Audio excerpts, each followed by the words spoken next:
part 2 on how to paint / restore your bike. This video is going to be all about actually painting the bike after you've already gotten it prepped. If you haven't seen part 1, click on this annotation because you need to watch that first. So now we're going to go over how to actually finish your paint job. These are the things you're going to need to complete it. Primer, 1000 grit sandpaper, the color of your choice, clear coat, gray Scotch Brite, tack rags and clean shop rags or towels, and wax and grease remover. Now in this video my dad's going to be using a spray gun to spray it, but all this techniques and all the preparation is the same if you use a rattle can at home. And one important note, you want to buy all the same brand of primer, color, and clear coat. Your first step after you've already prepped your bike is you want to apply the primer. You want to make sure to spray light, even coats along your frame. It's a lot better to do light, even coats than one heavy, wet one where you have the possibility of having the paint run on you.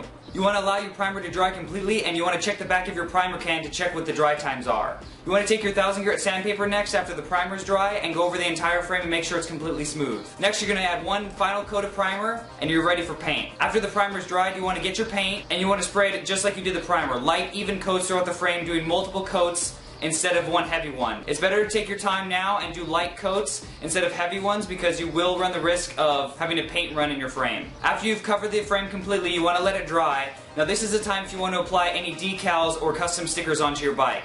Having decals or stickers under the clear coat is going to keep them looking better for a lot longer, and they won't peel off. If you want custom decals in the OC area, there's an email in the description below of a decal guide that I've used for other bike builds. He's really good and really reasonable. Check him out. Tell him Mike's Bike sent you. Now after applying your decals, you want to use your same techniques to apply your clear coat, usually doing about 2 to 3 coats. Boom! Bam! Boom! Chicka-dow! Fresh to death. Now you're all done with your frame. You want to let it completely dry, at least overnight before you reassemble it because your paint's going to be kind of soft. So that's it. Now your bike's all painted, now it's time to put it back together and ride it.